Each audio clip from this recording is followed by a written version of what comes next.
Bonjour à toutes et tous, c'est Céline, kinésithérapeute près de Lille.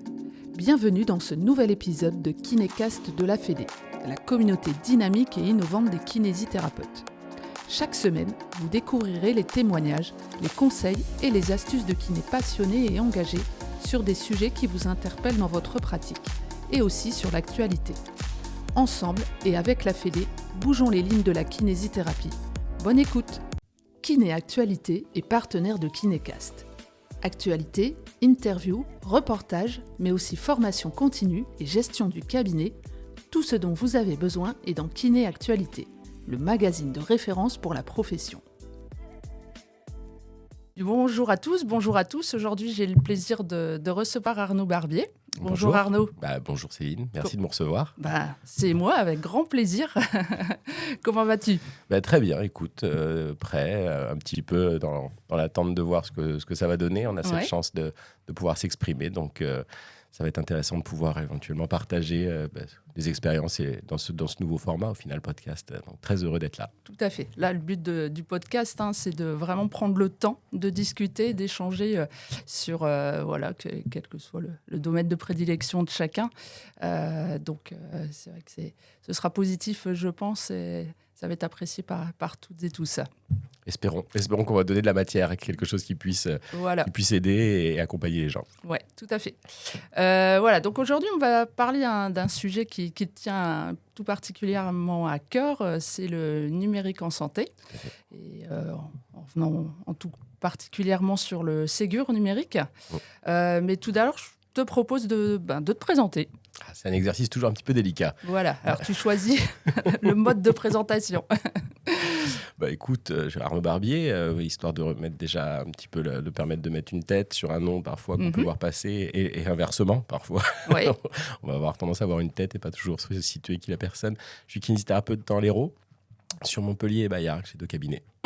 Donc, dans un cabinet de groupe à Hermance, avec des amis au-delà d'associés. Donc, c'est une joie, une chance. Et ça me permet aussi, justement, grâce à ce système de travail, de pouvoir me retrouver un peu libre et soutenu grâce à mes collègues pour pouvoir justement être présent et soutenir l'ensemble de la profession et des kinésithérapeutes dans le cadre de mon engagement syndical, en partie local, puisque je suis président de la FMKR de l'Hérault, vice-président au niveau de la région et donc vice-président national au niveau de développement et de l'animation de la vie syndicale avec le bureau national de la FMKR.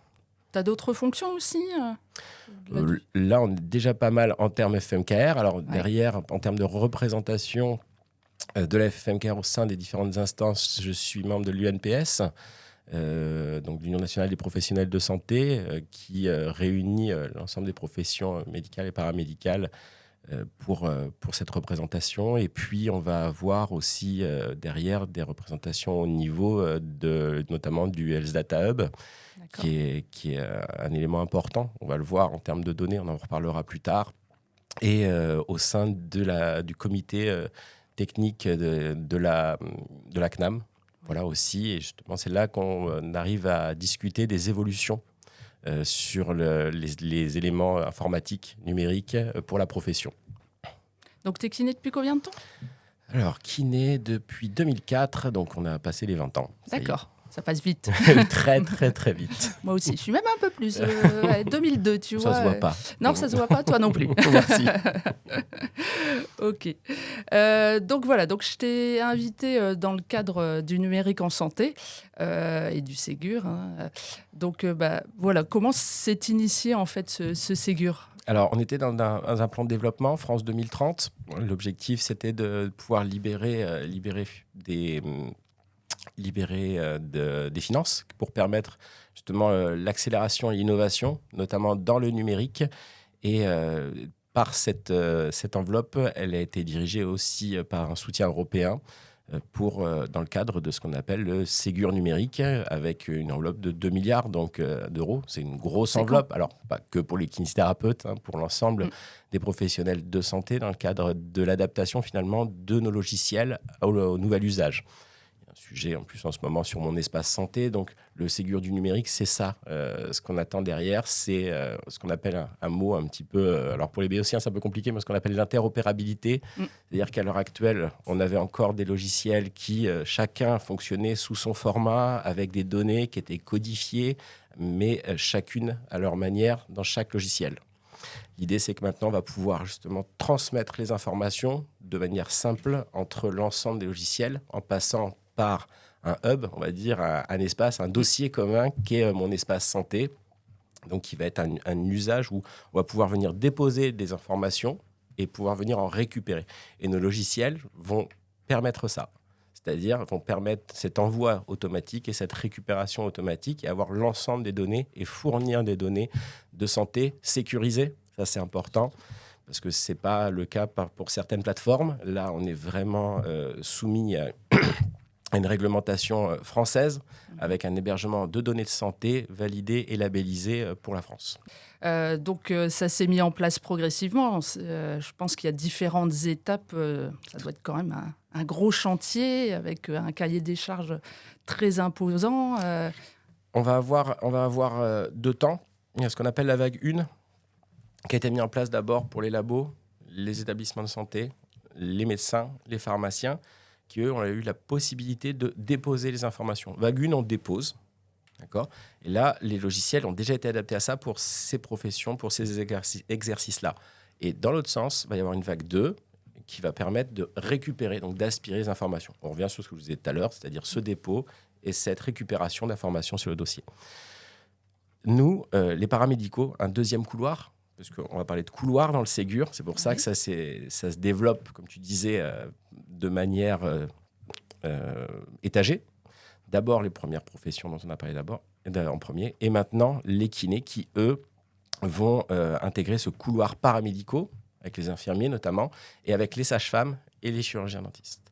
Donc là, on va avoir un développement, finalement, de vague 1, vague 2 en même temps. On a laissé les premières professions, désolé pour eux, mais d'essuyer les plâtres, de mettre en place les cahiers des charges. On n'a pas exactement les mêmes demandes, forcément. On n'a pas les mêmes besoins, ce qui est logique. Mais on a été consulté, et justement, ça fait partie finalement aussi de mes attributions, au sein d'un groupe de travail du Ségur numérique. Donc, j'ai travaillé auprès de la délégation ministérielle du numérique en santé et avec l'agence du numérique en santé, ce qu'on appelle l'ANS, anciennement la CIP, notamment, pour ceux qui connaissaient, vous savez, ceux qui vous font les CPS, les cartes de professionnels de santé. Et donc, on a travaillé avec eux sur les attentes. Est-ce que, finalement, ce qu'on appelle une matrice d'habilitation, c'est ce dont nous allons avoir besoin en termes de documents, en tout cas prioritairement, parce que nos logiciels vont prendre, et ce que nous, on souhaite déposer. Et quand tu parles qu'ils ont, cette première vague, ils ont essuyé les plâtres, quels ont été les couacs un peu Alors, ce qu'on reprochera nous aussi, je pense, c'est-à-dire qu'on a l'impression que ça nous alourdit, c'est le nombre de clics. En règle générale, on parle de nombre de clics. C'est vrai. On va passer au-delà du hardware, des difficultés qu'on peut avoir avec le matériel, des difficultés parfois de connexion, des difficultés d'erreur. Voilà, ça, on le connaît déjà avec nos logiciels. Ouais. Par contre, ce qu'on va voir, c'est qu'on va multiplier un peu les clics pour finalement ce que parfois on pouvait faire plus naturellement. Donc, il va prendre un peu plus de temps. Mais cumulé sur une journée entière, parfois, ça peut donner l'impression qu'on a passé plus de temps à faire de rangement de l'administratif que de réellement donner du temps patient. Après, c'est un outil, le numérique. Et déjà, la première chose que j'aime bien le répéter, ça, c'est le numérique est un très bon esclave, mais un piètre maître. Donc, il faut savoir maîtriser l'outil. C'est ça. Et à partir du moment où on va réussir à s'en servir, on va gagner du temps. Et c'est l'important, c'est le message que j'ai envie de passer et que j'essaie de faire passer dans mes différentes interventions, c'est qu'il ne faut pas être esclave du numérique, nous, mais réussir à nous en rendre un serviteur et qu'on arrive à s'en saisir. D'où l'importance d'être formé sur ça. D'être formé. Donc, il y a des formations en numérique, au sein de l'INK notamment. Et il va y avoir aussi la nécessité d'usage. On le voit comme dans toute formation, comme toute évolution, il est important de réussir à se saisir d'un outil. Et si jamais on fait une formation, ou si jamais on s'intéresse, mais que derrière on ne le pratique pas, finalement, on ne l'utilise pas, on n'acquiert pas finalement la compétence. Compétence qui a été intégrée en termes de socle maintenant dans les études. C'est-à-dire que désormais, dans les études, dans la formation initiale, on va avoir dans les études une formation numérique, une unité dédié au numérique dès le début de la formation. Et ça, pour toutes les professions de santé qui sont universitaires ou non. À partir de quand alors ça, en formation initiale ? Ça a été intégré progressivement l'année dernière. Oui. Et depuis la rentrée là, normalement, ça a été inscrit dans la maquette. Bon, et puis lors de leur stage, en fait, les étudiants aussi utilisent. Moi, je sais que j'accueille des étudiants et utilisent déjà nos outils en fait très facilement. En mode, Tout à fait. ils se les approprient très facilement. Il faut faire attention aussi sur le ressenti qu'on peut avoir de l'usage du numérique par rapport à une nouvelle génération. Oui. On a souvent la sensation qu'ils maîtrisent, mais on se rend compte que finalement, on a chacun notre usage du numérique selon nos générations. D'accord. Et c'est important d'acculturer et de familiariser tout le monde, quoi qu'il arrive. Et c'est très important, comme tu dis, nous, dans notre rôle aussi, de réussir à transmettre ça à nos stagiaires, puisque on a quand même développé maintenant les stages en milieu libéral. On a plus de 80% de notre population de kinés qui exercent en libéral. Donc, on a déjà une orientation de la formation qui a été dirigée un peu plus vers finalement la réalité du terrain. Et il va être donc essentiel de aussi les aider à l'usage, et notamment des logiciels métiers. Et surtout sur cette phase de transition, puisque dans l'objectif du calendrier du Ségur numérique, puisqu'on a pris sensiblement un peu de retard cette année, mais j'ai l'impression que ça va avec un peu tout dans la santé. CF, peut-être les autres podcasts qui vont certainement avoir ce fil rouge, une année 2024 un peu compliquée au niveau politique, social, économique. On a pris un petit peu de retard et c'est vrai que normalement, le déploiement était prévu pour les logiciels labellisés Ségur numérique, là, en cette fin d'année 2024. A priori, vu que vous n'avez rien vu venir et que ça fait quelques mois qu'on n'a pas eu de réunion, les éditeurs logiciels travaillent, mais nous, en contrepartie, on n'a pas avancé. Donc, on va prévoir justement quelque chose pour fin 2025, à mon avis. Ah oui, on a perdu une année en fait sur le calendrier, carrément. C'est ça. Et alors, que contient ce Ségur numérique concrètement ? Qu'est-ce que ça va changer dans la pratique des kinés spécifiquement ? L'idée, ça va être d'intégrer dans nos logiciels les services socles. Donc, l'application Carte Vitale, déploiement prévu déjà dès mars 2025, déploiement progressif, même si certaines régions sont déjà concernées, Pays de la Loire, la PACA. On va avoir, au-delà de l'application Carte Vitale, ce qu'on appelle l'identifiant numérique de santé, donc l'INS, qui va être une étape au-dessus de ce qu'on a déjà avec le NIR, le numéro d'identification. Votre numéro sécu, celui que tu retrouves sur ta carte vitale, donc qui permet de caractériser, de bien réaliser l'identito-vigilance, savoir qui on a face à soi, est-ce qu'on produit le bon soin pour le bon patient, la bonne personne. L'identito-vigilance, c'est très important, surtout qu'on a parlé de données de santé, et on va envoyer systématiquement des informations, des données sensibles sur des dossiers. Si on n'a pas identifié la bonne personne, on risque d'envoyer des données médicales sur le dossier de quelqu'un d'autre, et donc on révélerait finalement quelque chose qui est soumis au secret médical. Donc concrètement, comment ça va se réaliser de par nos logiciels, cette recherche d'INS ? Alors, il existe un téléservice qui est intégré déjà dans certains logiciels métiers qui s'appelle l'INSI, qui permet, donc c'est un téléservice qui permet d'envoyer l'information en fonction de la carte vitale et va permettre d'avoir un retour et de vérifier la base de données pour les patients, sachant que l'INS, contrairement au numéro NIR dont on parlait juste avant, il est déjà créé dès la naissance. Alors que finalement, le NIR, on est souvent associé, vous savez, pour les personnes qui sont mineures, elles sont associées à leur numéro de parents. Donc là, on va vraiment avoir une identification et puis derrière, on va pouvoir caractériser selon des caractéristiques particulières que sont le nom, le prénom, les prénoms d'usage, on peut pouvoir rectifier ça, la date de naissance, le sexe de la personne, son lieu de naissance, c'est un code INSEE de la ville dans laquelle il est né. Et ça va nous permettre justement, avec toutes ces informations, de caractériser et de vérifier qu'on a bien la bonne personne et qu'on pourra envoyer les informations sur le bon dossier. Donc ça, c'est quelque chose qu'on peut déjà faire sur beaucoup de logiciels. Et normalement, c'est une obligation depuis le 1er janvier 2023 de caractériser les INS pour tous les professionnels de santé. Et de le coupler avec la carte d'identité, parce que... Exactement. Donc, on va finir de vérifier en passant un document à haut niveau de confiance, ce qu'on appelle donc carte d'identité ou passeport. Okay. On va demander juste de vérifier. Donc, on regarde une fois, est-ce que ça correspond, photo, personne.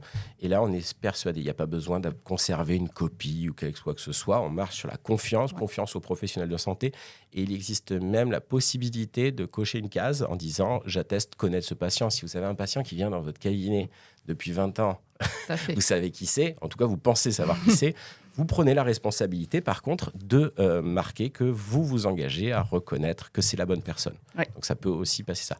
Attention en termes de responsabilité de ne pas le faire peut-être systématiquement si jamais on ne connaît pas les personnes pour une question de gain de temps. Ouais, puis c'est déjà fait dans des structures hospitalières ou laboratoires, on l'a déjà demandé. Au supermarché. Oui. Au supermarché, les agents de caisse peuvent vous demander parfois 2 pièces d'identité pour réussir à valider un chèque et ça ne choque personne. Donc, voilà. Alors que nous, on traite de la donnée sensible. Oui. Et ça, c'est important. Il faut vraiment avoir la notion de responsabilité derrière tout ça. Donc, on a l'INSI, on a l'application Carte Vitale, on a la messagerie santé sécurisée, messagerie sécurisée de santé, les MSS, qui à l'heure actuelle sont déportés, on y a accès par un portail Internet, comme la dernière partie qui est le DMP. Voilà. Ces messageries, c'est essentiel de pouvoir les utiliser facilement. Et là, elles seront dans le logiciel incorporé. C'est-à-dire que vous aurez, une fois que vous serez connecté, vous allez avoir accès directement à votre messagerie sécurisée dans votre logiciel. Donc ça, c'est essentiel pour pouvoir tout simplement échanger avec les professionnels de santé de manière sécurisée et avec les patients, puisque tu l'as, toi, une messagerie citoyenne, une messagerie sécurisée citoyenne, qui est en fait ton NIR, ton numéro NIR, @messagerie citoyenne, qui en fait te permet d'échanger de manière sécurisée avec les professionnels de santé. À l'heure actuelle, dans l'échange, le choix, il est au praticien. C'est-à-dire que c'est le praticien qui initie la première discussion avec un patient. D'accord. Il n'y a qu'une seule profession pour l'instant qui a demandé l'autorisation d'engagement de discussion, c'est les pharmaciens, par les usagers, pour pouvoir leur transmettre les ordonnances. Donc ça, c'est un service qui était nécessaire. Donc peut-être interroger, et ça c'est une question qui a émergé il y a peu de temps, puisqu'on nous a demandé, dans le cadre d'un groupe de travail sur l'ordonnance numérique, qui est un autre point, de réussir à peut-être proposer aux patients de commencer à initier. Mais je pense qu'on va interroger la profession sur ça. Oui. Voilà, peut-être au choix du praticien. Alors, tu pourras. Oui. Tu pourras. L'idée, c'est de savoir qu'est-ce qu'on met en défaut en termes de réglage initial. D'accord. Oui. Ça va permettre déjà un petit peu, pareil, de gagner du temps. Parce que l'idée, comme tu dis, c'est quoi l'usage ? Donc, on est en train de voir que, comme je disais tout à l'heure, on va multiplier les clics. Mais en contrepartie, on a tout sur un même logiciel. Il n'y aura plus besoin de se connecter, surconnecter. Ça me permet de faire la transition vers un autre service SOC qu'on appelle le Pro Santé Connect. C'est la capacité à se connecter de manière, nous aussi, sécurisée. Les patients ont leur signature électronique, la carte vitale, qui est matérialisée ou dématérialisée. Avec l'application Carte Vitale. Nous aussi, on a cette possibilité-là de signature électronique, d'identification avec la carte CPS physique, mais avec aussi la ICPS. D'accord ? C'est une application qui permet d'avoir finalement toujours sa CPS sur soi. Et on va se connecter par Pro Santé Connect, donc avec une identification forte, avec d'un côté un support physique ou avec une validation sur votre application. Oui. Et derrière, un code qui va nous permettre de doubler. C'est ce qu'on appelle la double authentification. Tu vois, finalement, c'est pas compliqué à partir du moment où c'est bien expliqué. Tout à fait. C'est clair ? Ah oui, c'est très clair. Tu m'arrêtes si jamais. C'est bon. Et donc, on va réussir à faire cette action-là pour nous réellement valider ce qu'on fait et aller sur notre logiciel Ségur. Ce qu'on fait à l'heure actuelle, finalement, labellisé Ségur, qui est finalement ce qu'on fait à chaque fois qu'on se connecte, sur notre messagerie sécurisée, 2, si on va sur le DMP, 3, si on va sur une autre activité, Amélie Pro, etc. Donc, à chaque fois, là, on va avoir cette possibilité d'avoir une connexion unique sur le logiciel. Oui. Donc, Pro Santé Connect. Et puis, si j'oublie rien, normalement, il y a l'ordonnance numérique. Donc, on commence à les voir arriver dans le cabinet. C'est ces ordonnances avec un petit QR code en bas. On va pouvoir scanner l'ordonnance, en tout cas ce QR code, et on va récupérer l'ordonnance qui est sur une base de données sécurisée, qui est inaccessible par tous les organismes de sécurité sociale, car une fois que le prescripteur l'a prescrit, elle est stockée sur cette base. Et c'est uniquement nous, lorsqu'on l'enregistrera, on va venir récupérer et qu'on va déclencher l'ordonnance. Donc ça permet de sécuriser l'usager, qui n'est pas encore patient, qui éventuellement n'effectuerait pas la prescription, quelle qu'elle soit, de médicaments, d'actes paramédicaux. Et donc ça, c'est une nouveauté. Et finalement, là où ça commence un peu à tiquer chez les professionnels de santé, c'est qu'on leur explique qu'il va falloir s'équiper de lecteurs de QR code. Donc, on est sur une phase de flou parce qu'il faudrait que ça soit visité, il faut que ça soit validé par le GIE Système Vital. Donc, Sésame Vital, pareil, tout le monde connaît. Et donc, pour cet usage-là, c'est en train d'arriver doucement. Mais on a des petites douchettes très simples comme on a quand on fait nos courses. Là. Tu sais que tu passes, j'en reviens sur la caisse, on fait le travail nous-mêmes. Et ben c'est pareil, ces douchettes-là, elles coûtent 30 €. Donc je pense qu'on peut réussir à s'occuper. Ça nous permettra de lire et les QR codes des ordonnances numériques et les QR codes des applications carte vitale. Puisque l'application carte vitale se lit soit avec le QR code que le patient présente sur son téléphone, soit en contact, sans contact, ce qu'on appelle le NFC. Tu sais, c'est ce que maintenant le paiement sans contact, c'est avec les téléphones. Donc on pose sur un lecteur spécifique. On a le temps de voir venir, ça va se mettre doucement, il ne faut pas être en stress, mais c'est toujours bien de devancer finalement et s'outiller en fonction au fur et à mesure de ce qu'on va pouvoir mettre en place. Ça se prépare bien en amont, tout ça. Mais l'avantage, c'est que de toute façon, les logiciels pour l'instant intègrent au fur et à mesure ça, mais que de toute façon, la labellisation, et ça me permet, je pense, de plus ou moins conclure sur le logiciel en lui-même, Ségur numérique, ce n'est pas un logiciel nouveau, c'est une mise à jour. Et c'est important de rassurer l'ensemble de nos confrères et confrères. Cette mise à jour est gratuite, puisqu'elle est prise en charge avec l'enveloppe, notamment dont j'ai parlé tout à l'heure, du Ségur numérique. Donc, le développement est payé par l'État. Le développement des logiciels de la mise à jour est payé par l'État. Et nous aurons juste un bon de commande. On recevra un bon de commande qu'on signera pour valider la mise à jour. Et on leur enverra. Et c'est comme ça que les éditeurs logiciels vont se faire payer. Et c'est pour ça qu'ils sont un petit peu aussi dans la volonté qu'on avance un peu plus vite, parce que ça va faire 1 an et demi qu'ils sont dans le développement pour nos logiciels et que finalement, ils travaillent pour l'instant à perte, puisqu'il n'y a pas de rentrée d'argent, puisque ce sera uniquement la signature. Donc, juste important, on ne paye rien pour la mise à jour des logiciels Ségur. Et ça va rentrer dans le socle du famille, alors vu que comme c'est obligatoire Vu que c'est gratuit, finalement, il n'y a pas besoin d'être rémunéré en tant qu'indemnisé sur l'équipement. Par contre, sur l'équipement, sur les équipements connectés ou sur les équipements, on parle d'une prise en charge des équipements connectés. Je pense qu'on va pouvoir envisager que les lecteurs portables connectés puissent intégrer cet indicateur complémentaire qu'on a sur les objets connectés. Donc, on travaille sur tout ça, voilà, un peu dans l'ombre. C'est ce qui est dommage, parce que dans une époque du numérique et du digital, on est en train de... on travaille beaucoup. Et c'est vrai que ça sort d'un coup si les gens ne s'y intéressent pas. Et hop, ça émerge, on se dit « Attends, mais qu'est-ce qui se passe ?» Et donc, surtout faire attention aux arnaques qu'il peut y avoir derrière, que ce soit sur les outils ou sur les logiciels. En tout cas, justement, ce podcast nous permet justement d'expliquer tout ça. Donc, encore un grand merci, Arnaud. Bien sûr. Du coup, comment... La FFM-Care accompagne cette transition, comment elle va aider les kinés justement dans toutes ces évolutions? De manière douce. On essaie d'y aller tranquillement parce que je pense que là déjà j'ai donné pas mal d'informations. C'était un peu dense, et parce que le sujet parfois crée un peu de fuite, tu sais. De mauvaise fuite. Une fuite cognitive, tu vois, mais une fuite cognitive, tu vois. Tu te dis, ça m'intéresse, mais il y a beaucoup de termes, beaucoup de choses, finalement, je ne maîtrise pas. Et c'est ce que je te disais par rapport au numérique. C'est qu'on se retrouve face à des gens qui maîtrisent les réseaux sociaux, qui maîtrisent la recherche, qui commencent à chercher à maîtriser les GPT, donc les intelligences artificielles. Mais sur un usage quotidien, on a parfois du mal à le réutiliser, surtout sur un usage professionnel et se l'approprier. Et là, l'idée, c'est de réussir à donner les informations en douceur. Donc, pour les adhérents et les non-adhérents, on essaye toujours, donc, avec il y a une précision un peu plus importante pour les adhérents, parce que c'est important de rendre aussi à leur soutien et ce qu'ils nous permettent de faire, parce que la présence à toutes ces réunions, tout ça, c'est grâce justement aux adhésions. Ça nous permet d'être présents, puisque toutes les réunions dont je parle depuis tout à l'heure, elles sont toutes dans la journée, et c'est des temps où on s'éloigne du cabinet. Donc, on essaye de redonner à nos adhérents ce qu'eux nous donnent aussi. Donc, on passe par des news régulières et pas en bloc. Donc, par exemple, là, ce que je viens d'apporter comme information, elles sont déjà passées pour la plupart sur des news ponctuelles qui permettent de dire, voilà, il va y avoir ce changement-là, ça avance, ça le fait. Après, on le fait grâce au jeudi de la Fédé. Donc là, c'est pareil, on essaie de faire du grand public, réussir à donner des informations, des événements locaux. J'étais à Montpellier, on a fait une soirée il n'y a pas longtemps là, sur ça. Et on a parlé du numérique, justement, et de ce qui est arrivé, puisque 2025 risque d'être une année un peu charnière, je pense que tout le monde l'a compris là. C'est de réussir à choper ce virage. Virage numérique, comme ça on l'a placé aussi, c'est un terme qu'on aime bien, qu'on aime bien entendre.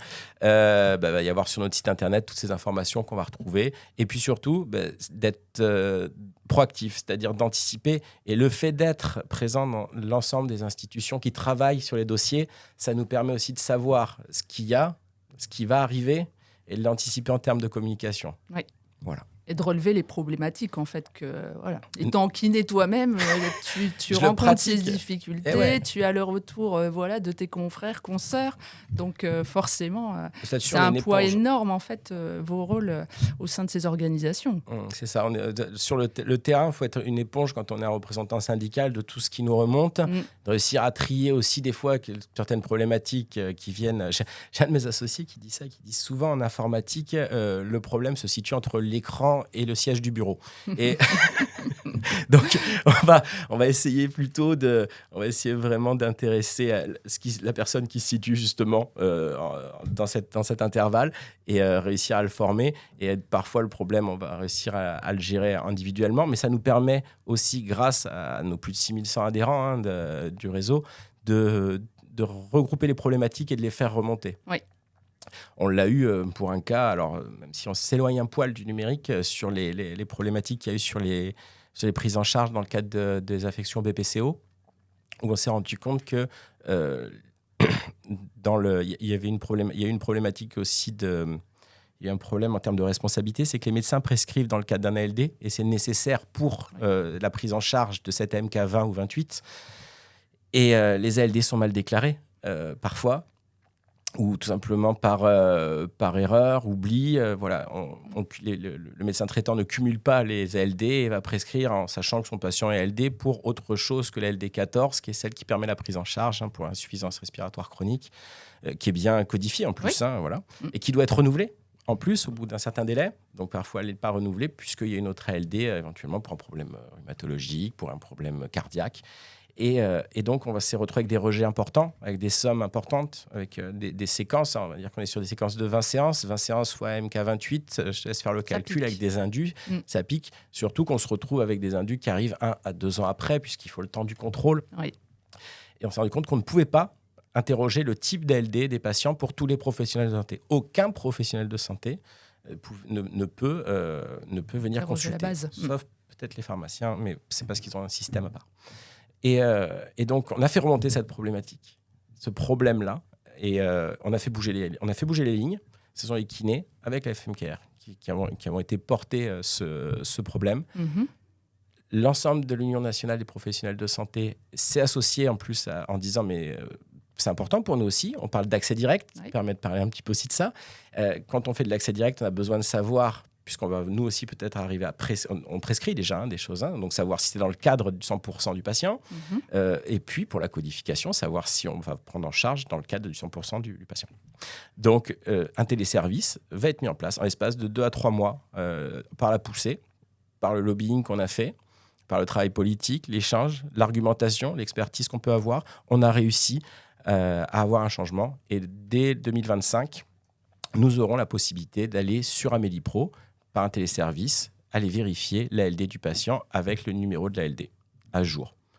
Donc voilà, ça c'est un exemple. On a récupéré les problèmes de terrain et on l'a amené directement sur les bureaux des institutions. Intéressant, ouais. Et alors, par rapport au Ségur, à toutes ces évolutions, quelles sont les problématiques les principales qui ont pu être remontées ? Je sais pas, on parle de sécurité de données, par exemple. C'est vrai que ça, c'est quelque chose qui peut faire un peu peur pour les professionnels et les usagers. Alors, il y a eu le développement autour notamment du dossier médical partagé, qui est la dernière zone dont j'ai parlé tout à l'heure, le dernier thème qui fait partie du service SOC, c'est la capacité à aller consulter le dossier médical partagé du patient directement depuis notre logiciel, qui va venir aspirer cette fameuse matrice d'habilitation dont j'ai parlé au début, qui permet d'aspirer des données, notamment la prescription pour nous de kiné, et puis les résultats d'examen, et puis finalement les bilans de sortie aussi hospitaliers. Donc tout ça, on va pouvoir l'avoir directement sur notre logiciel. Ça, c'est important. Et justement, les associations d'usagers s'inquiétaient énormément en gros du traitement de ces données. Un traitement de données, c'est une donnée sensible. C'est régi par la CNIL, par la loi informatique et liberté de 78. Donc ça remonte quand même, mais comme quoi tout est posé. Tout est posé depuis un moment.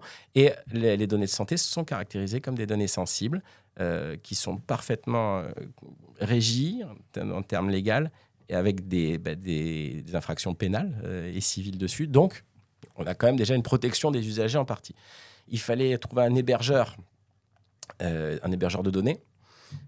Là, il y a un sujet, on ne va pas rentrer trop dedans, puisqu'il n'est pas sur le territoire français, parce que ça a été un appel à projet, mais il est sécurisé, il est validé, d'accord, il est labellisé HDS. C'est énorme, on parle de téraoctets, d'accord. Et surtout que ce sont des données ce qu'on appelle structurées. C'est-à-dire on n'est pas juste sur une photo, on est vraiment sur des données qui sont extractables, on peut les extraire. Voilà. On peut les extraire. Et l'idée, c'est que ça permet, de manière anonymisée, quand elles sont extraites, ça c'est important, on anonymise. Voilà, et ça, mon poste en tant que conseiller au conseil d'administration du Health Data Hub nous permet de vérifier ça aussi, ça c'est important. Il va y avoir des possibilités d'extraction pour pouvoir faire avancer aussi la recherche. Ça c'est important, la recherche médicale. Mais alors, attention, c'est pas très, très politiquement correct ce que je vais dire, mais je l'assume. Oui. Ça peut être un frein aussi qu'on peut avoir, nous, en Europe, par rapport à cette gestion, et notamment en France, avec cette sursécurité. Mais il faut l'accepter, il faut l'assumer, et c'est au bénéfice des usagers. Oui. Donc, il n'y a pas de souci. Et pour ça que c'est important que les plateformes privées, elles, soient sous le même... qui veulent faire de la donnée de santé, soient régies par la même vigilance, en tout cas, des usagers. Il va falloir faire très attention. Il y a un sujet actuellement. Donc, il faut que, finalement, le service public puisse avoir accès de la même manière aux données qu'un minimal est prévu pour pouvoir offrir derrière le même bon usage et la même utilisation qui permettra d'aider l'essor de protocoles, tout simplement, d'aider aussi au dépistage, d'aider à la prédiction de diagnostic, par exemple, et de récupération. Donc, ce DMP, il y a eu... déjà, le premier est un échec, la version 1.0, voilà, c'est un échec. Oui, personne ne s'en est emparé. Alors, petite info, on était sur une option qu'on appelle opt-in, d'accord ? C'est-à-dire, j'opte pour ouvrir mon DMP. Ça, c'est ce qui a raté. Très peu d'ouverture de DMP. Donc, l'État arrive toujours à réfléchir de manière intelligente et se dit il faut que ça soit une réussite parce qu'on a besoin de centraliser. C'est une réalité. Ce carnet de santé numérique, il doit marcher. Donc, comment faire ? On va plutôt utiliser l'option opt-out. C'est-à-dire, on ouvre tout le monde et ceux qui ne veulent pas, ils sortent.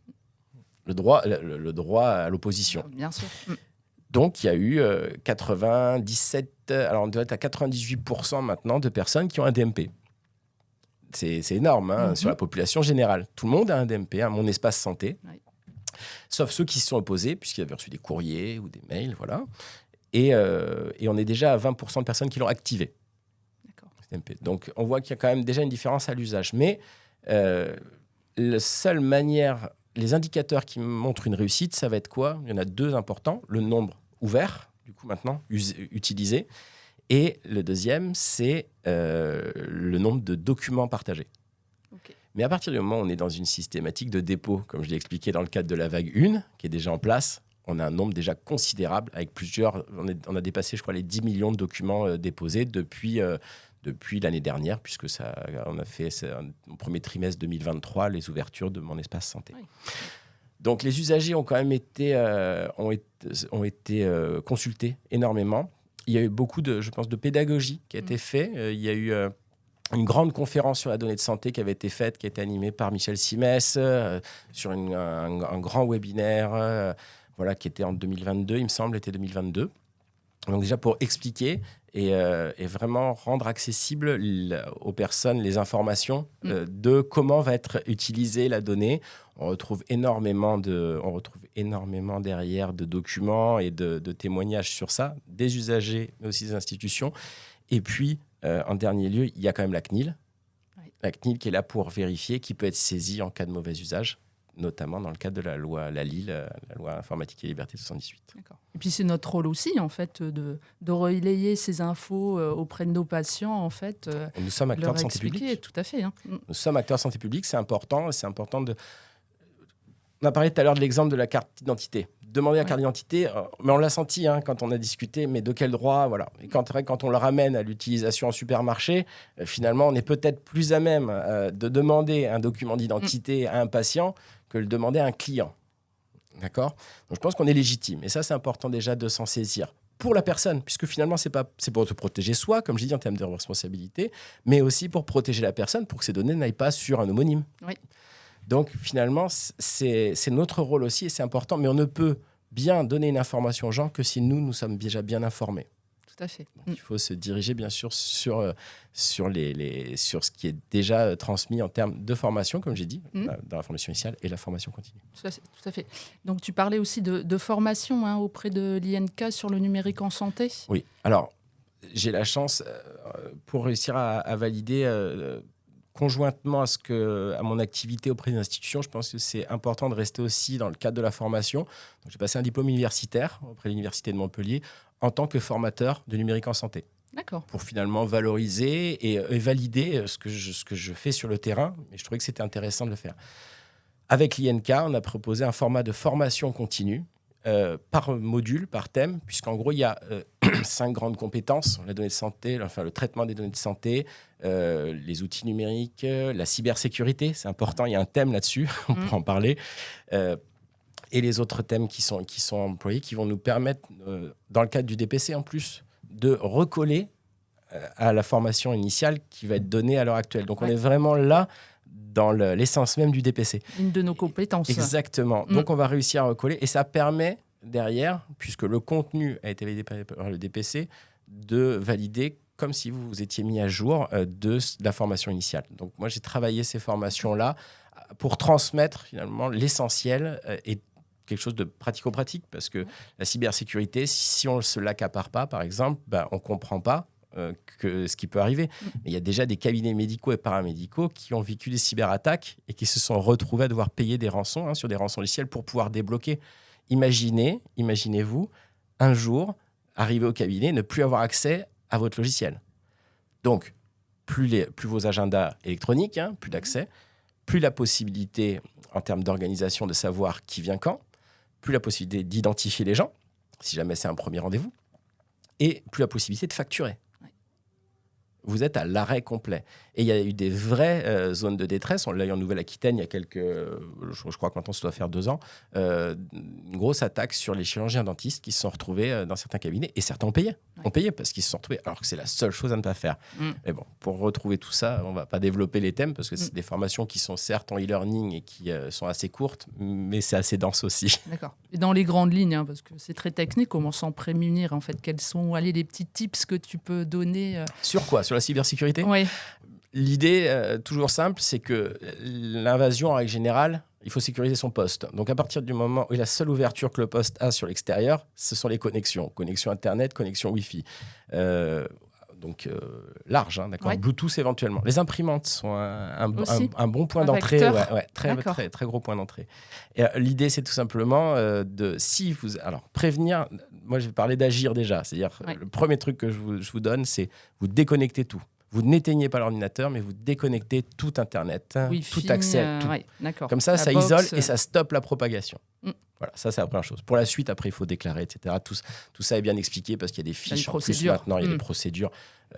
Mon ami Patrick Cougny, qui travaille dessus avec l'URPS des kinés en Pays de la Loire, a fait un très gros travail sur ça, justement, pour diffuser l'information auprès des professionnels de santé du territoire. Donc, qui a été d'ailleurs salué par l'ANS derrière. D'accord. C'est un revenu au niveau national. Donc, voilà à quoi servent aussi. C'est un élu FMKR qui, justement, s'est impliqué dans cette voie, notamment sur le numérique, et qui s'en est parfaitement saisi. Et on a une reconnaissance nationale sur ça. On peut le retrouver où, alors, cette procédure Alors, il y a plusieurs. Maintenant, l'UNPS l'a sorti aussi. L'Union nationale des professionnels de santé a sorti un guide d'hygiène. On parle d'hygiène numérique. Ça, c'est important. Voilà. C'est-à-dire mettre à jour ces logiciels. Ça, c'est la première chose. Vos logiciels métiers, vos navigateurs Internet. avoir vos antivirus à jour, parce qu'il y a des virus qui arrivent tous les jours. Et parfois même les plus simples, les anciens, voilà. Vos mises à jour aussi de vos OS, c'est-à-dire que ce soit Windows ou macOS, parce que tout simplement, il y a aussi à l'intérieur des mises à jour qui permettent de défendre. Il y a un truc, voilà, je développe, je peux. Vas-y. On a le temps. Il y a un truc qui est génial. J'ai vu ça l'autre jour. Il y a un informaticien qui a rallumé Windows XP. Je ne sais pas si tu te souviens de Windows XP, voilà. Et sans les mises à jour, sans rien. Et il l'a connecté à Internet. D'accord. Plus de 1000 virus sont arrivés en moins d'1 minute sur son ordinateur. Ok. C'est pour donner l'image, c'est-à-dire, et au bout de 10 minutes, il ne pouvait plus utiliser son ordinateur. D'accord. Voilà, ça montre juste l'importance qu'il y a de la mise à jour. Et donc, finalement, la porte d'entrée au virus, c'est aussi la porte d'entrée à la défense première, c'est les mises à jour. Oui, voilà. Tout à fait. Ok. Donc voilà, il y a tout ce volet-là, cybersécurité, sur lequel beaucoup travaillent, et heureusement. Il y a d'autres problématiques, globalement. Alors, on a parlé du temps tout à l'heure, comme je te disais. Le temps, je pense qu'il y a un temps d'acquisition. Voilà, le temps d'acquisition de l'outil. Oui. Donc ça, c'est important et c'est pour ça qu'il faut s'en saisir peut-être de manière graduelle avant l'arrivée des logiciels. En tout cas, de la mise à jour Ségur. Après, je pense que les logiciels, ils ont tout intérêt à nous simplifier la tâche aussi. Oui, mais après, il faut que leur bêta-testeur ils soient sur le terrain et que ça puisse aussi bien parler aux néophytes ce qu'on appelle les geeks. Tu sais. Donc, il faut réussir à parler à tout le monde. C'est ça. On parle de fracture numérique, maintenant on parle même un peu plus large de précarité numérique, mais normalement dans la kinésithérapie, ça doit, j'espère, pas être le cas, parce qu'on intègre finalement aussi le versant social aux versions technologiques, et quand on parle de précarité numérique, dans le cadre de cette fracture numérique, en gros, il faut réussir à coller. Et ça s'accélère. Oui. On a parlé de plein de choses là, depuis le début. Ça s'accélère, donc il faut se l'approprier et étape par étape. Oui. Et alors que si tu prends un bloc d'un seul coup, c'est toujours compliqué. C'est toujours compliqué. Donc je pense qu'il faut vraiment aller vers cette vision-là de marche par marche et réussir à réussir à acquérir. Sinon, on se retrouve vite face à un mur. Et là, on rentre dans une vraie difficulté. Tu me disais en termes, quelles sont les difficultés, c'est ça, c'est-à-dire d'un coup de s'approprier quelque chose. Oui. Donc il y a vraiment l'acculturation qui est nécessaire et c'est l'importance de s'informer et de se former sur ça. Oui. Voilà. De retrouver les bonnes informations au bon endroit. Ça, c'est important. Aussi. Du coup, là, sur ce sujet, je ne sais pas, quel dernier message tu pourrais partager Tout a été dit. Formez-vous, intéressez-vous. Ouais. Ça fait partie de notre pratique professionnelle. Le numérique est dedans. La prochaine étape, c'est l'intelligence artificielle pour nous aider, éventuellement aide à la décision, l'aide au choix thérapeutique. Je dis bien aide, d'accord, et non pas faire le travail à la place d'eux. Ouais. Puisque, pour rappel, la responsabilité, c'est l'opérateur et c'est pas celui qui réfléchit. Donc, et là, si l'intelligence artificielle commence à réfléchir à notre place, je vous rappelle que c'est un piètre serviteur. Voilà, donc à nous de réussir à se saisir de ça, surtout. Ouais, tout à fait. Alors, comment tu fais pour gérer toutes ces différentes casquettes, que ce soit tes engagements syndicaux, le métier de kiné en premier lieu, comment tu jongles avec tout ça ? Je suis entouré de gens exceptionnels. D'accord. Déjà. J'ai une compagne exceptionnelle, j'ai des associés exceptionnels, j'ai des amis qui tolèrent mes absences, puisque socialement, le temps qu'on va passer pour le syndicat, finalement, on ne le passe pas avec eux. Ouais. Voilà, donc, je pense avoir de la chance d'avoir un entourage, une famille aussi, qui comprend l'engagement, qui comprend que je respecte des valeurs qui me sont chères, des valeurs de justice en premier, des valeurs aussi de soutien, d'accompagnement. Et c'est ce que je retrouve dans le syndicat depuis le début de mes études, puisque j'ai été aussi à la Fédération nationale des étudiants kiné. J'en ai été dès la première année on va dire un des instigateurs avec Luc Morfin qui était le président le président d'origine, celui qui a créé la FNEC, je salue d'ailleurs parce que c'est un ami qu'on ne voit pas assez souvent, on n'arrive pas à se croiser, voilà, mais On est un peu éloigné, mais voilà. Donc, et c'est là-dessus déjà où on s'est rejoint, je pense, sur le travail avec l'ensemble des restes du bureau, le premier bureau de la FNEC, pour réussir à représenter la voix des étudiants. Et puis, par la suite, l'affiliation s'est faite naturellement d'aller vers le syndicalisme professionnel pour continuer à avoir la sensation qu'on peut faire quelque chose. Oui. Tu vois, et on parle vraiment de valeur d'engagement. Et je pense qu'elle est essentielle, cette valeur d'engagement. On parle qu'il y a... Enfin, on entend dans le libéral, pas que dans la profession de santé, et peut-être même dans la population générale, il y a un peu une perte d'engagement, une perte de ça. Peut-être parce qu'il y a aussi une perte de sens. Moi, je suis plus dans la quête de sens au bout de 25 ans de syndicalisme. Je suis plus dans la quête de sens, je suis dans la quête de résultats maintenant. Et c'est vrai que ça permet à chaque fois de remettre de l'essence dans le moteur. Oui. C'est-à-dire, on arrive à avoir un truc. Le coup de la LDI dont on parlait tout à l'heure, le téléservice, c'est génial parce que je vois les gens qui étaient en difficulté. Dans la Caisse de l'Hérault, c'est plus de 50 kinés qui ont été contrôlés avec cette histoire-là. Mais des histoires compliquées, difficiles. On parlait de dizaines de milliers d'euros qui ont été réclamés, des gens qui étaient en détresse derrière. C'est pas des kinés qui ont fraudé, en fait. Non, en plus, c'est des actes qui ont été effectués. Alors tu vois, on les pointe du doigt. Et moi, derrière, je suis face à ça et je me dis, mais qu'est-ce que je fais ? Pourquoi ? Et des fois, tu peux te dire, mais il n'y a pas de sens dans ce que je fais parce que, au final, je bosse sur un truc, mais d'un coup, j'écope d'un côté, mais ça fuit de l'autre. Enfin, voilà. Ouais. Donc... je retrouve ça au niveau de l'engagement avec les FMKR parce que justement, je dis je depuis tout à l'heure, mais c'est nous, on travaille, on arrive à couvrir justement grâce à l'expertise un vaste champ. On a parlé du numérique, mais c'est petit par rapport à tout le reste. Oui. Le conventionnel, le travail aussi des pratiques, de la formation. Voilà, donc il y a tout ce travail-là. Et ce que moi, j'arrive à retrouver, finalement, est-ce que les gens, puisque c'était ta question, oui. Qu'est-ce qui te permet d'allier tout ? Je pense que les gens voient que je suis bien dans ce que je fais. Je suis aligné avec la personne que j'ai envie d'être. Et j'arrive aussi à donner aux gens. Et donner à la profession. Et au final... 1 sur 80 000, c'est moi. Donc, il y a un petit côté peut-être aussi égocentrique, on va dire, de récupérer les avantages aussi de toutes les avancées qu'on arrive à avoir. Ouais. Okay. Voilà. Ouais. Et puis, quelque part, en fait, parfois, il y a un peu ce discours, oui, mais voilà, ils ont de multiples casquettes, on voit presque toujours les mêmes, finalement. Est-ce que c'est... une volonté ou voilà, est-ce que en fait finalement c'est parce qu'il y a un manque en fait de personnes qui s'engagent aussi dans toutes ces problématiques. Moi j'ai qu'une envie, c'est qu'on me pousse dehors. Parce que finalement, le truc qui me fait avancer, c'est de faire progresser, des projets, d'augmenter la représentation, d'augmenter les compétences reconnues des kinés.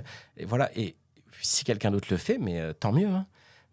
J'attends qu'une chose, c'est que quelqu'un prenne ma place ou au moins vienne déjà travailler avec moi. Si on se retrouve à être à plusieurs endroits, c'est pour éviter la politique de la chaise vide.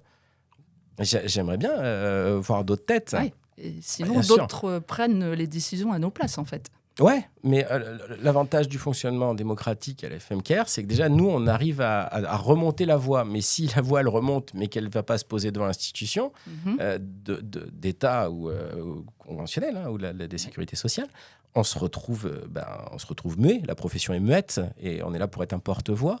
Donc, il faut qu'il y ait quelqu'un au bout qui vienne porter la voix.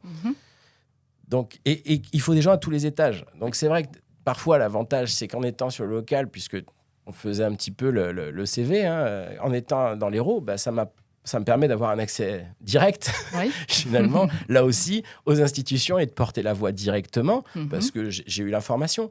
Mais d'un autre côté, il y a d'autres départements, il y a énormément de départements, et je félicite le travail qui est fait en département, puisque le résultat, l'évolution du nombre d'adhérents cette année qui est fulgurante, il est aussi grâce au travail, bien entendu, au travail qui est fait d'accompagnement sur le terrain, le local. Oui. Et c'est ces informations-là qui sont faites, ces relais. Et plus on aura de relais, à différents niveaux, c'est pas forcément que l'information va se perdre. Au contraire, elle va se bonifier, elle va permettre parfois de répondre directement grâce à l'expertise des gens, mais on va se saisir des problèmes et de les remonter et de lutter pour ça.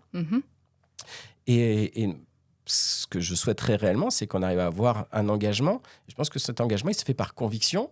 il se fait par valeur. Mhm. Je l'ai explicité tout à l'heure, hein. Ouais. C'était pas désiré, mais c'est la première chose qui est sortie. Voilà. Il se fait aussi grâce au soutien. C'est pas réalisable si on est isolé et si on n'a pas, si on veut réussir à accumuler vie sociale, vie familiale, vie professionnelle et représentation. On est obligé d'avoir des socles durs quand même. Sinon, on est de passage, mais parfois, même en étant de passage 1, 2, 3 ans, un engagement de courte durée, on va dire, contrairement à ce que j'ai exprimé, c'est suffisant parfois pour mettre sa pierre à l'édifice. Faut pas non plus... Mais on est dans une profession...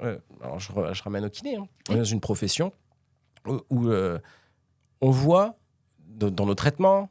On attend du résultat et on aime aller et s'investir pour aller au bout de quelque chose. Et peut-être que c'est un frein aussi d'engagement, de se dire ça va prendre du temps, voilà, au niveau quotidien, mais ça va me prendre du temps aussi sur la durée pour peut-être ne pas arriver à quelque chose. Ouais. Et peut-être que ça aussi, c'est un frein pour l'engagement. J'ai envie de dire aux gens qui écoutent et qui ont envie de s'investir, venez, rejoignez-nous, apportez-nous votre expertise. On vous aidera aussi à grandir parce qu'on se rend compte quand on est dedans qu'il y a énormément de composantes. Oui. Voilà. Mais qu'on arrive à s'en sortir, ça s'acquiert très vite. Ça s'acquiert très, très vite. Donc, dès qu'on est acculturé à cet usage politique, parce que c'est de la politique, hein, et ben, on arrive facilement à naviguer dedans. Et on arrive aussi pour conclure sur ta question sur le temps, la transversalité des dossiers. À partir du moment où tu commences à maîtriser pas mal d'informations, tu arrives à gagner énormément de temps parce que tu vas réussir à emboîter les choses et non pas aller chercher quelque chose à droite, à gauche, rechercher. Et ça permet réellement de gagner aussi du temps. C'est, on va dire, parfois un avantage d'être aussi multicasquette. Oui. C'est que tu vas pouvoir apporter un peu d'expertise. Mais... Venez, mettez-nous dehors, prenez la place, c'est la démocratie, il faut que les jeunes arrivent. On a un âge médian des kinés à l'heure actuelle qui est de 38 ans. Voilà, je suis encore à peu près par là. Donc je me dis, je suis à peu près représentatif, mais il faut qu'on arrive aussi à renouveler. On a de la chance d'avoir un syndicat jeune. Hein. Au bureau, on a énormément de quarantenaires. Au sein du Conseil fédéral, on a des trentenaires. On cherche aussi, bien sûr, dans la population, des jeunes qui s'installent, qui ont envie aussi de nous faire remonter leurs problèmes et d'être représentés au sein du Conseil fédéral. Donc, c'est très bien. Il faut absolument qu'on soit représentatif de la profession, au sein aussi des instances décisionnaires, des instances qui vont appliquer, d'accord, exécuter. Donc, venez. Oui. Voilà. Engagez-vous pour la profession, mais pour vous aussi, il faut trouver un sens à ça et que ça vous fasse vibrer pour réussir à faire avancer et vous personnellement et de faire avancer aussi la profession. Tout à fait. Oui, puis voilà, même si ça peut faire un peu peur du temps qu'on peut passer dans cet engagement, plus on sera nombreux. Exactement. Voilà. C'est-à-dire que le temps... C'est mathématique. Moi, exactement. Plus il y a de gens... Voilà, c'est ce que j'essaie de mettre en place aussi en local. Hein, c'est-à-dire que de traiter certains dossiers, ça permet de décharger au fur et à mesure. J'ai une équipe qui est juste incroyable dans l'Hérault et je les remercie parce que ça me permet aussi de libérer du temps sur les autres étages. Et la dernière soirée qui a encore été organisée, c'est grâce à l'appui de l'ensemble du conseil d'administration et des élus locaux. Donc ça, c'est essentiel. Je pense qu'il nous faut une équipe. Voilà. Ouais. Et la FMKR, c'est ça. Hein. C'est certes un syndicat, mais c'est une équipe. Ça part de la base. Chacun amène sa pierre voilà, pour créer un bel édifice. Oui, tout à fait. Bah, voilà, tu as transmis déjà pas mal de messages. Hein. J'espère qu'ils seront entendus. Est-ce que tu aurais un dernier, un dernier échange? Dis-moi. Bonne question. Je te remercie pour cette question. Un dernier message. En synthèse, finalement, c'est plus une synthèse. Oui.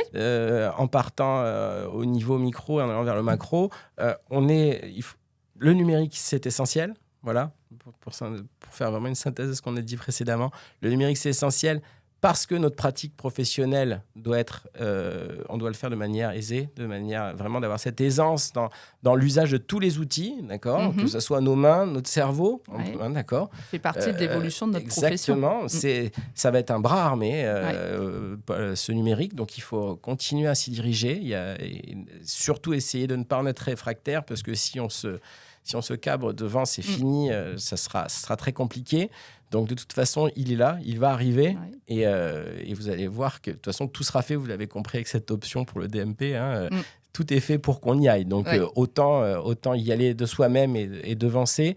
Et finalement, c'est peut-être ça aussi, c'est pour faire le lien avec l'engagement, c'est pour avancer, il faut y aller. Voilà. Et la profession, elle avancera par sa représentation. On est nombreux, mais on n'est pas assez nombreux. Faisons le poids, que ce soit en termes d'adhésion. On peut avoir des adhésions, alors j'aime pas ce terme, mais passives, mais finalement de soutien. Parce que le nombre fait la force en termes de représentation. Et puis, à un moment ou un autre, si on capte un message, une valeur, pour faire avancer la profession aussi, s'y engager de manière temporaire, à courte, moyenne ou longue durée. Oui, tout à fait. Et la Fédé sera là pour les accompagner. On est là, je tends la main, venez. Il est là et sera là. La porte est ouverte. Tout à fait. En tout cas, merci Arnaud. Merci à toi, pour tous ces échanges, c'était très intéressant. On se retrouvera, je pense, dans d'autres épisodes. D'ailleurs, les auditeurs et auditrices, de par les commentaires sur le podcast, n'hésitez pas à nous poser des questions si vous souhaitez qu'on aille encore en plus en profondeur de certaines thématiques. N'hésitez pas. Et puis encore un grand merci Arnaud. À bientôt. Merci à toi. À bientôt. Salut. Au revoir. Merci de nous avoir écoutés. On espère que cet épisode vous a plu. Si c'est le cas, je vous invite à laisser un avis sur votre plateforme d'écoute préférée et à partager l'épisode autour de vous. N'hésitez pas également à nous dire quel sujet vous aimeriez que l'on aborde dans les prochains épisodes et quels invités vous souhaiteriez écouter. Pour ça, dites-le nous en commentaire. N'oubliez pas de nous suivre sur les réseaux sociaux et de visiter le site web de la FFMKR pour rester informé des dernières actualités et des événements à venir. Votre soutien et votre engagement sont essentiels pour faire avancer notre profession.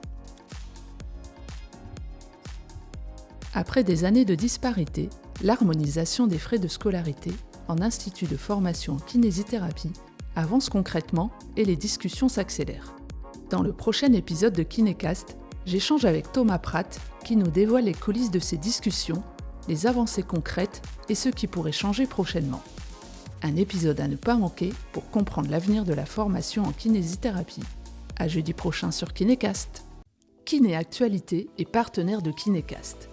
Actualité, interviews, reportages, mais aussi formation continue et gestion du cabinet, tout ce dont vous avez besoin est dans Kiné Actualité, le magazine de référence pour la profession.